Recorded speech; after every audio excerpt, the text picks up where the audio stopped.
এমন কোন মানুষ পাবেন না যে মানুষের নাম ফিরাউন। পৃথিবীর মধ্যে এমন কোন মানুষ পাবেন না যে মানুষের নাম আবু জাহাল। আল্লাহ তাআলা তাদের নামগুলো এমন ভাবে নিশ্চিহ্ন করে দিয়েছেন যে কাল কিয়ামত পর্যন্ত যত মানুষ আসবে, যদিও তাদেরকে তারা মডেল মনে করে, যদিও তারা তাদের সম্প্রদায়ের লোক হোক না কেন, কিন্তু কিয়ামত পর্যন্ত এমন মানুষ পাওয়া যাবে না যে তাদের নাম পর্যন্ত রাখবে। বরং ওই লোকেরাই, আবু জাহেলের মতো লোকেরাই আল্লাহর রাসূল সাল্লাল্লাহু আলাইহি ওয়াসাল্লামকে ডাক দিয়ে বলেছিলেন, ইন্না শানিআকা হুয়াল আবতার। হে নবী, আপনি, আপনার ছেলে সন্তান নাই, দুনিয়ায় আপনার ছেলে সন্তান আছে কিন্তু আপনার ছেলে সন্তান টিকে না, আপনার ছেলে সন্তান দুনিয়ায় বাঁচে না।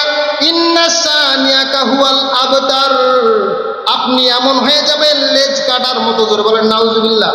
আপনার সম্প্রদায় থেকে আর কোনো ছেলে মানুষ জন্মাবে না, তাদের ছেলের থেকে কোনো বংশ পরিচিত হবে না। আল্লাহ তাআলা বলেন, নবী আমার, আপনি টেনশন করবেন না, আপনি মন খারাপ করবেন না, আমি এমন নজির দেখায় দেব, কাল কিয়ামত পর্যন্ত তাদের বংশ তো দূরে থাক, তাদের নাম পর্যন্ত কেউ রাখবে না। জোরে বলেন সুবহানাল্লাহ। ভাইয়েরা আমার, এই জন্য 4 নাম্বার, আমরা অনেকেই ক্ষমতা নিয়ে বাহাদুরি করি। ক্ষমতা দিয়েছেন আল্লাহ তাআলা। কে দিয়েছেন? আরো জোরে বলেন না, কে দিয়েছেন? আল্লাহ তাআলা সূরা আলে ইমরানের মধ্যে বলেন, কুলিল্লাহুম্মা মালিকাল মুলকি তুতিল মুলকা মান তাশা ওয়া তানজিউল মুলকা মিম্মান তাশাউ ওয়া তুইজ্জু মান তাশাউ ওয়া তুযিল্লু মান তাশা বিয়াদিকাল খায়র ইন্নাকা আলা কুল্লি শাইইন কাদির। আল্লাহ তাআলা বলেন, কুল, হে নবী আপনি বলে দেন, কুলিল্লাহুম্মা মালিকাল মুলক, এই দুনিয়ার যা কিছু আছে রাজত্ব সব কিছুর মালিক কে? আরো জোরে বলেন না, কে? আল্লাহ বলতেছেন সব কিছুর মালিক হলো আল্লাহ। তুতিল মুলকা মান তাশা, আমি যাকে চাই তাকে সামান্য দান করে। জোরে বলেন সুবহানাল্লাহ। ওয়া তুইজ্জু মান তাশা, আমি আমার ক্ষমতা যাকে চাই তাকে সামান্য কিছু দেই, দেওয়ার পর কি হয় জানো? কেউ বেইজ্জতি হয়ে যায়, কেউ সম্মানী হয়ে যায়। ওয়া তুইজ্জু মান তাশা, আমি কাউকে এমন সম্মান দেই যে সম্মান নিয়ে মানুষ তাকে সম্মান করে। এই জন্য সুলাইমান আলাইহিস সালাম পৃথিবীতে শাসক ছিলেন কি ছিলেন না? কথা বলেন, ছিলেন কি ছিলেন না? কিন্তু মানুষ তাকে পছন্দ করেন কি করেন না?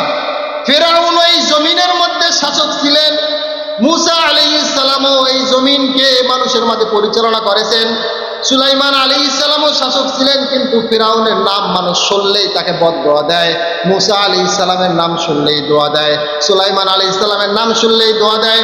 আমাদের নবী, বিশ্বনবী মুহাম্মদুর রাসূলুল্লাহ সাল্লাল্লাহু আলাইহি সাল্লাম, তিনিও পৃথিবীর মধ্যে শাসক ছিলেন। কেমন শাসক ছিলেন? যে শাসকের নাম শুনলেই সকলেই এক বাক্যে বলেন না সাল্লাল্লাহু আলাইহি ওয়াসাল্লাম। ভাইরা আমার, এই জন্য আল্লাহ তাআলা বলতেছেন, ক্ষমতা আমি দেই, তুইজ্জু মান তাশা ওয়া তুযিল্লু মান তাশা। তাদের কর্মকাণ্ডের কারণে কাউকে আমি ইজ্জত দান করি, আবার কাউকে আমি বেইজ্জতি দান করি। আল্লাহ তাআলা আমাদের সকলকে বেইজ্জতি হওয়ার থেকে হেফাজত করুন। আরো জোরে বলেন আমিন। এই জন্য বলেন তো, যদি আমাদের ক্ষমতাকে ঠিক পথে চালাই তাহলে ইজ্জত পাবো না বেইজ্জতি হবো? ভাই আরো জোরে বলেন, সম্মানিত হবো না বেইজ্জতি হবো? যদি আল্লাহর পথে আপনার ক্ষমতাকে চালাইতে পারেন তাহলে মনে রাখবেন, আপনার নাম আজকে নয়, আপনি মরে যাবেন, এই এলাকার যদি মেম্বার ভালো হয়, এলাকার যদি চেয়ারম্যান ভালো হয়, এলাকার যদি এমপি ভালো হয়, আপনি ভালো কাজ করবেন, আজকে নয় 20 বছর পরও আমাদের সন্তানরা আপনাদের নাম ঘোষণা করে বলবে যে এই এলাকায় একটা মেম্বার ছিল, একটা চেয়ারম্যান ছিল, একটা এমপি ছিল, যার মতো আর এমপি হয় না। কথা বলেন ঠিক কি? আরো জোরে বলেন ঠিক কিনা? আর আপনি যদি জালেম হন তাহলে আজকে নয় 40 বছর পর্যন্ত আমাদের নাতিনত্তাররা পর্যন্ত বলবো যে অমুক ব্যক্তি এমন নিকৃষ্ট ছিল, আল্লাহ যেন তার কবরে ওর থেকে বড় বেশি আযাব দেয়। কথা বলেন ঠিক কি? আরো জোরে বলেন ঠিক কিনা?